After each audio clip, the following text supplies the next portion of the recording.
Her Excellency Ambassador Dr. Erieka Bennett is the convening founder and head of missions of the Diaspora Africa Forum, DAF, the first and only diplomatic mission in the world dealing specifically with diaspora issues. Her Excellency Ambassador Dr. Erieka Bennett is a dynamic and positive motivational speaker, author, and seasoned diplomat who has traveled and lived in Africa for over 45 years, bridging the gap between the diasporas and Africa. The most recent award received by the ambassador is the U.S. Presidential Lifetime Achievement Award and the International Distinguished Leadership Award 2022, which was bestowed upon the ambassador by President Joseph Biden at the National Press Club, Washington, D.C. on September 29, 2022, for her outstanding contribution and works in the United States as well as Africa. Other tremendous awards include the Africa Global Leadership Award in London, the Trumpet Awards in the United States of America, as well as the Pan-African Women of Excellence Awards in South Africa, the Visionary Entrepreneurship Honorary in Ghana, Envoy of Peace from the World Voices of Peace in Ghana, and an award for her excellent work in bridging the gap between the African diaspora and Africa at the Eje Festival in Nigeria. Dr. Bennett was a trusted advisor to ECOWAS, and she also served on the Advisory Council of the past President of Ghana. Dr. Bennett has been an informal trusted advisor to several presidents. Dr. Bennett is the president of African Communications Agency, which convenes a yearly media summit that deals with the image of Africa. ACA, under Dr. Bennett's direction, was partially responsible for the creation and launching of Inside Africa Show, one of CNN's most popular shows. Dr. Bennett is also the co-chair of the African Women of Excellence Awards scheme. Dr. Bennett is recognized in the world for her tremendous charitable contributions. She lives her way and makes no excuses. Her motto is, "We create our world."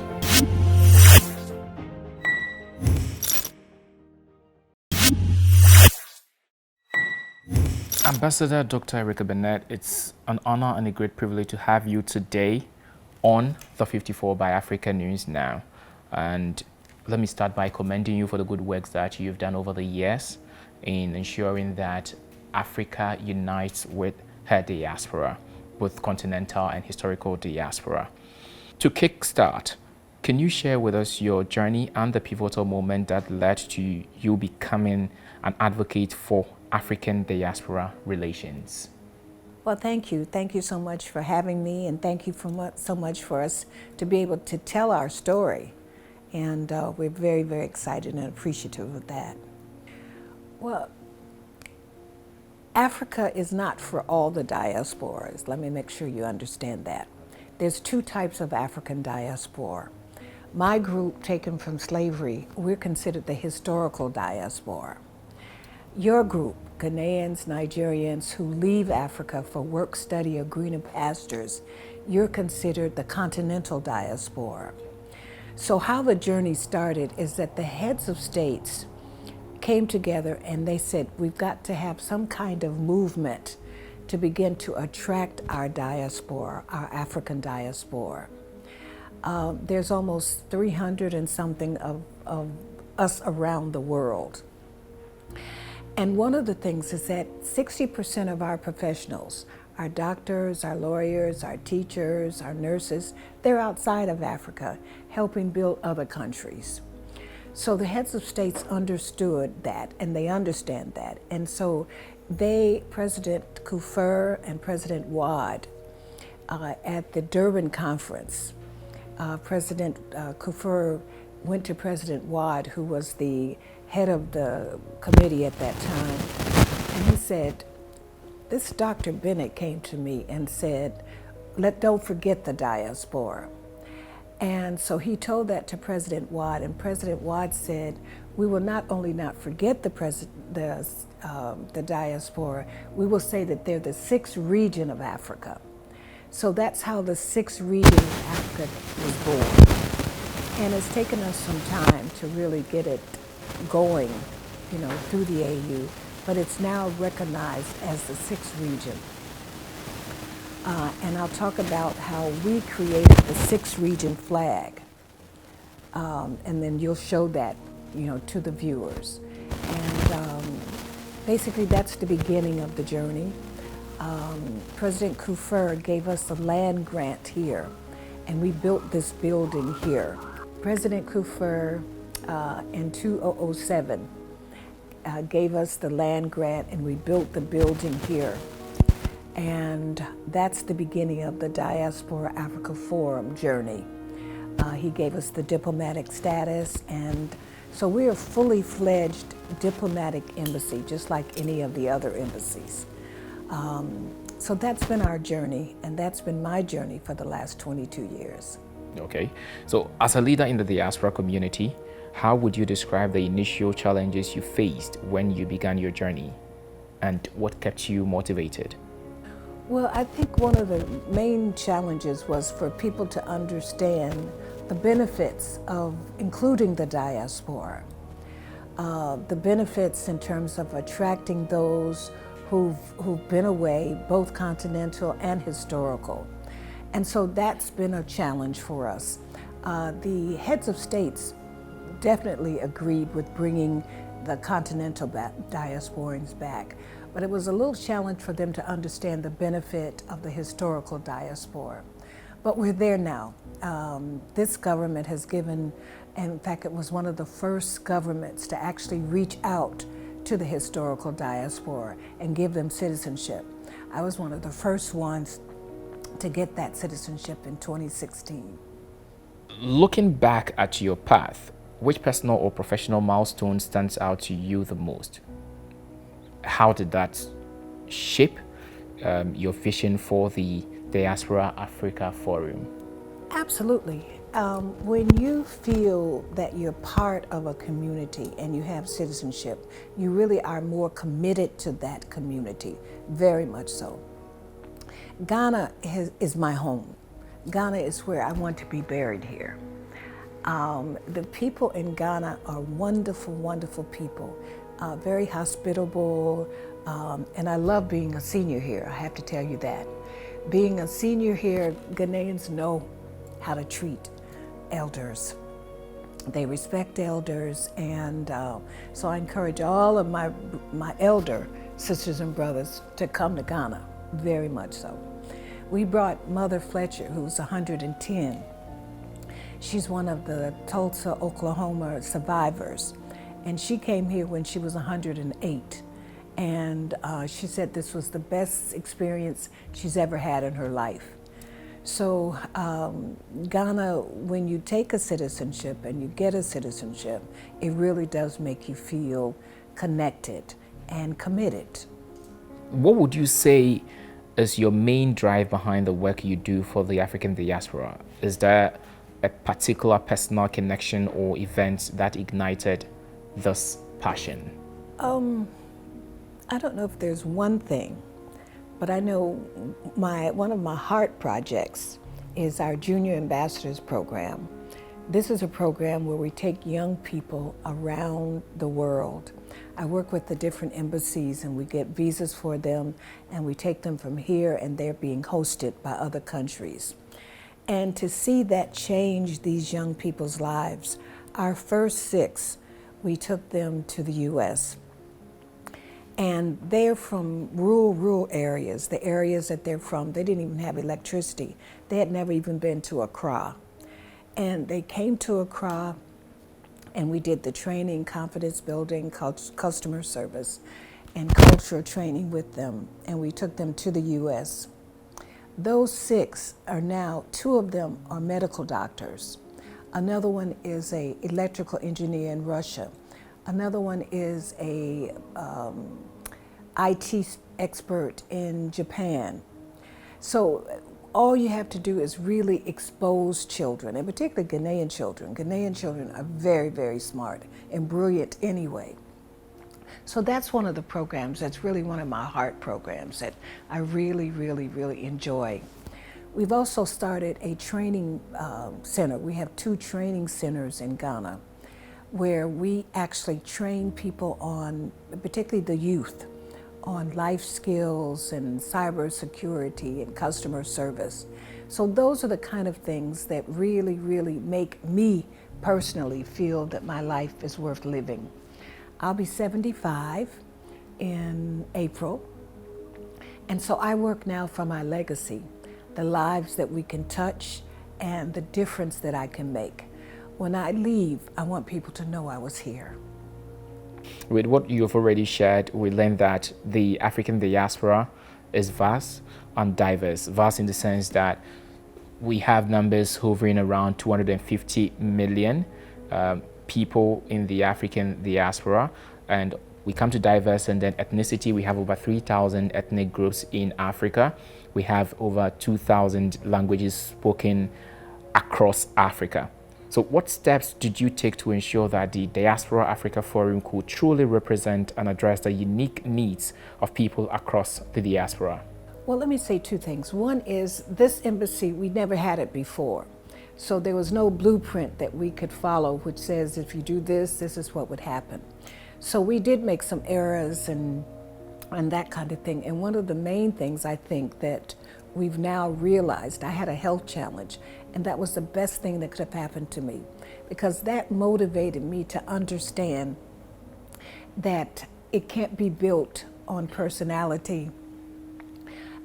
You really, really have to institutionalize it to really make it work. So one of the things that we now do is we do programs that would really help economically to sustain ourselves as well as the different countries. Keep in mind, we work with all 54 countries. Ghana is our base, and certainly my heart because I'm a Ghanaian, but we work with all of the different countries. We take different investors to different countries. We've helped create schools in different countries. We help 34 African countries to set up diaspora desk.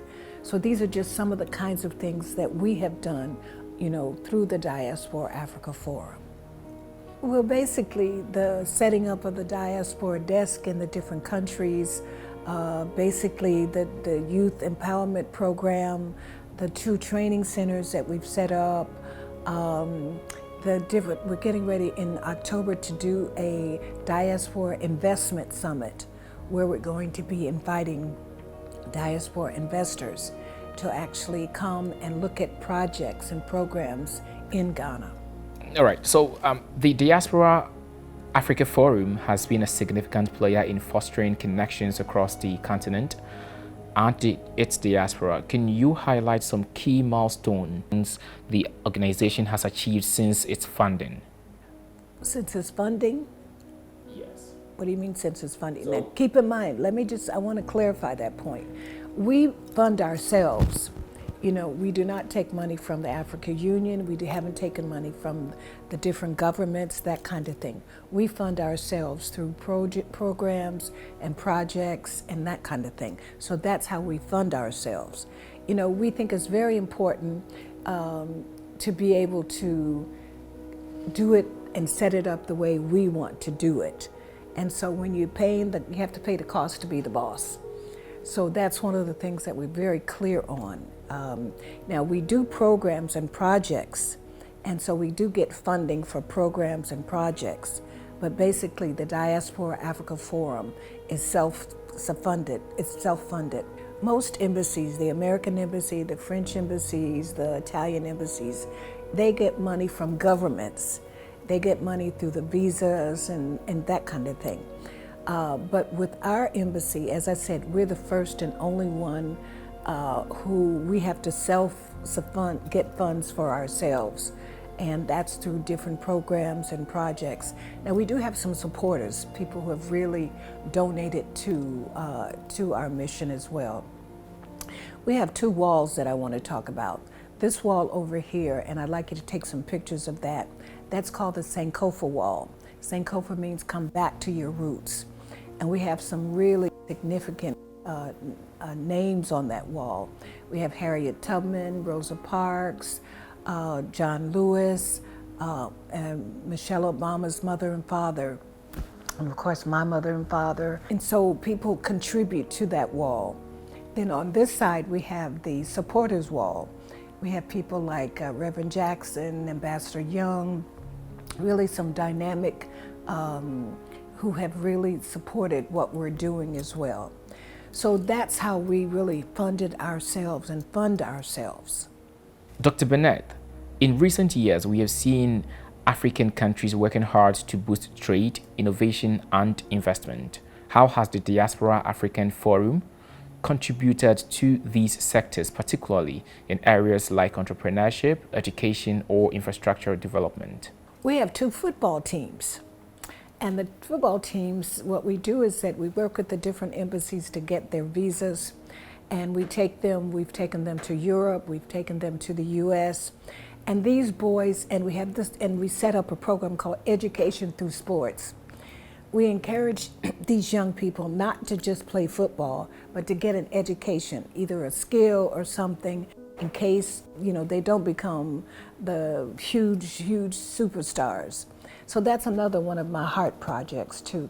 We work with Beecham United, that's one of our teams, and they're like #1 in Ghana almost. And so these are the kind of things that really fulfill me as a person and as an individual. So when you talk about milestones, we've done the work. And we've just started making noise about it, because before we were just kind of quiet and just quietly doing the work. But now it's time at 75 to start talking about the work that we have done. Wow. All right. So what role do you see your organization playing in shaping Africa's future, both from a developmental and diplomatic perspective? And what sectors do you believe have the most potential for growth with the support of the diaspora? Well, I think we're doing it. We're doing it very quietly, but we're doing it. At this point, we have heads of states who call us and ask for advice on different kinds of things. We've done quietly bridged certain kinds of issues in the country. I have to give you this. My son, who now lives in Ghana and loves it here. My heart, when the heads of states or a minister or somebody like that calls me when I'm at home, and my son will say, "Ma, these people call you for advice?" And I said, "Yes, and you don't listen to me." So I say that jokingly, but I say that, we really have made an impact in ways that we can talk about and ways we won't talk about. With the African Union's vision for the African Renaissance, where we look at the unity, African unity, and prosperity in general, and the increasing ties with the diaspora, how do you see the future of Africa's relationship with its people across the globe evolving? Well, I think one of the things that the COVID taught us was the importance of us empowering ourselves, the importance of us increasing in our own health systems and really being self-sufficient. So I think that's one of the things that came out of that. And I do see our African leaders understanding that now. I do. Hospitals being built. That's another one of the programs that we have. We have a program with Johns Hopkins Hospital in Washington, where it's Dr. Sampson, who is head of one of the units there. He goes around Africa and he puts oxygen plants there. He does solar systems in some of the hospitals, that kind of thing. So these are some of the kinds of things that the diaspora doctors, he has a group of diaspora doctors that they work with. They got the money themselves to do that, and they're doing that in 3 African countries. So those are some of the other things that triggered when you said, what else are we doing? That's one of the things that we're doing, working with them. What we did was we did the diplomatic piece for them. We made sure that the heads of states understood what they were doing. They got some duty-free status in bringing in some of their various equipments and things like that. So that's the area that DAF helped from the diplomatic standpoint. Now, could you share with us some initiatives that the Diaspora African Forum is currently focusing on to ensure greater collaboration between Africa and the diaspora.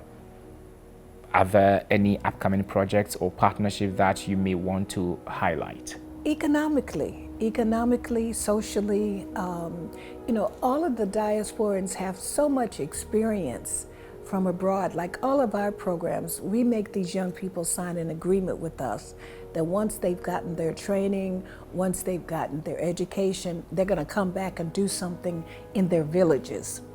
So that's very important to us too, to make sure that all of the programs that we're involved in and the young people's lives that we change, they don't forget. They know and understand that their duty is to support Africa. And so if you ask me, those are the kind of things that we do that really I think is very impactful. Well, one of the things, as I said, we're getting ready to do this investment summit. And we want to do this summit in various African countries, but of course we're going to start here in Ghana, where we will encourage diasporans to come and to invest in tangible programs. So that's one of the things that we can do and we will do, and we are doing that. In terms of education, we have a lot of diasporans that have built schools in Africa. The Zenona Clayton School, what she did was she gave us the money and we actually built a school in Kumasi in her name. So these are some of the kinds of things that we've done and want to continue to do. Well, we want it to be something that's real. At 75, I don't get involved in talk shops. And I think that's one of the things that we do a lot of that, conferences, and we talk and we know about the problems and all of that kind of stuff. Everything that we're involved in, we like solutions. You see, we don't talk about the problems, we talk about how we can alleviate the problems. And so with this investment summit, what we want to do is some tangible programs and projects to come out of it. We want some diasporians to come and actually invest in some of the projects and programs that exist in Ghana. So we want tangible outcomes. We want factories being built. We want hotels being built. We want to see some tangible action from this summit. In your opinion, what are the critical next steps that need to be taken to ensure Africa and its diaspora are united in a way that brings about lasting development and prosperity for both sides? Well, I think the heads of states are understanding that now. They recently had the African, the AU Summit, and that was one of the themes this year is justice for Africa, and included the diaspora. So I was very happy to see that as a theme for this year. Our current president, President Mahama, was named to head that kind of initiative this year. So we're very excited about that, and we know and want DAF to be a part of that. And now, as a seasoned leader in this space, what advice would you offer to young African diaspora entrepreneurs and leaders who are looking to make a tangible difference both in their host countries and in Africa? Just do it. Young people today, my era, we didn't have the computers, we didn't have all these phones and digital stuff and all of that, and we tend to communicate more with each other. Today, our young people, everything is texting and, but you still have to have a relationship. Everything, the emojis and all of that, that doesn't express how you really feel. So that's one of the things that my advice would be for young people is that don't not communicate. Communication is the real key to relationships. It really, really is on all levels. People do for you because they like you. People do for you because you've bonded with them and there is a relationship. So if you ask me what advice I would give to young people is that don't get all caught up in the texting and the emojis and all of that. Communicate with people, still communicate with them. Ambassador Dr. Bennett, where do you see yourself and the Diaspora Africa Forum in the next 5 years? I see us, the Diaspora Africa Forum, having missions in several of the African countries. In fact, our next one is going into South Africa immediately this month. We're opening up an office there. Nigeria, we're opening up an office there. We're talking to the new president of Namibia about opening up an office there. You know, we wanted to move very slowly but effectively, you see, and now it's time for us. We have a good model here. Ghana is our model in terms of how to do it, what to do it, how to work with the governments and that kind of thing. I think Ghana is a perfect example of that. And so now we want to move forward to some of the other African countries. We've been asked to come and do that. Should we say thank you now, or you have more to share with us? Well, you said my next book. My next book is We Create Our Worlds. I've done 3 books. One book is Aging Gracefully, Listening to Your Body. The other book is that people always say, well, how did you get to Africa and what were you doing here and all of that? So I wrote a book called Erieka's Magical Realism, which talks about my journey in Africa. So the books that I've written, we'd like to make sure that people can get those and they are available. And then I want people to come to the Diaspora Africa Forum. You cannot come to Africa as a diaspora, both continental and historical, without coming to us. One of the things that we do is an orientation class too, particularly for our historical diasporians, because they come with different kinds of mindsets, and we help you to focus on why you're coming. Are you coming to be a business person? Are you coming to coming home? So we help you get a mindset in terms of why you're here and what you want to get from it. You see, all Africans don't belong in Africa. We want some to stay outside. We want you to stay outside, but the real ones who want to commit to helping us move Africa forward, those are the ones we want to encourage. Well, I'm going to say Mother Fletcher, the 110-year-old, she calls it taking your wings. When you die, she said, you're going to take your wings. And one of the things that I want to see is that I want to see Africa united. I want us to be speaking with one voice. I want the AU to be very effective, whereas when the AU steps up, we listen and we join together and we do things for the betterment of this continent. I love Africa. I belong here. And so you're not an African because you're born in Africa. You're an African when Africa is born in you, as Kwame Nkrumah said. So I really want us to have more Africans believing in Africa and doing for Africa. The media is so important, and let me talk about that a little bit. The media is so important, and that's one of the programs that DAF has done as well. We've done an African International Media Summit, where we've done it in 12 countries, where we go there and we talk to the media about the impact, and we've taken several different topics of how women play in the image of Africa. We talked about the media, the role media plays with the image of Africa. African International Media Summit is one of the projects under DAF as well, and where we've traveled to 12 different African countries, and we brought the media together to talk about the impact that the media has on the image of Africa. Now, how this was born was every year my Aunt Betty she was a principal at the time, and I'd go and talk to her young people in her class during the Black History Month. One time I went there, and there was a little boy who was 10, no, I don't think he was 10, 8 years old, Jonathan. And I was dressed in my African gaily and all of that. And he said, oh, you look pretty. I said, yes, I'm from Africa. I live in Africa, I live in Ghana. And I said, you're African. He said, oh, no, I'm not African.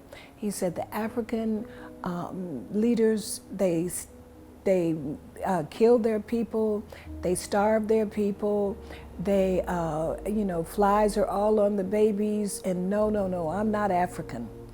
And that was the impetus that said, wait a minute, now we've got to do something to change the image of Africa. And that's how the African International Media Summit was born. That has been very, very helpful, very, very helpful. So that's why I said the media, what you're doing, you help shape the image of Africa. You know, the Western media, they deal with wars, famines, AIDS, coups, Ebola. You know, when we have a international crisis here, they'll run here. But all of the good things that we have in Africa, the culture and the beauty and, you know, and all of the minerals that we have, they don't talk about that. Yes, let me say thank you to you. Thank you to your wonderful team for coming and helping us tell our story. And we certainly look forward to you being with us in October for our Diaspora Investment Summit. And we want to stay in touch with you because it's so important that you tell our story. That's one of the things is that Africans have to tell our own stories. You know, and one of the things about the Diaspora Africa Forum is that we have, when you come here, we have a real estate company that really helps people get settled. You know, we help people who want to get citizenship. We help people who really want to help understand the culture here. So let the Diaspora Africa Forum be your first stop when you come to Ghana. All right, now, so Her Excellency Ambassador Dr. Erieka Bennett, we would say a very big thank you to you for this opportunity to engage with you on the 54 by African News Now. Your leadership has gone a long way to impact Africa and its diaspora over the years. And also we would want to say a very big thank you to you, our viewer, for joining us for this very project. We believe that it has been a journey and we've learned a lot from Her Excellency Ambassador Dr. Erieka Bennett. And we would say that let's continue to throw more light, shed more light on the positive image of Africa as Africans. This is the 54. I am Kofi Opon Autry.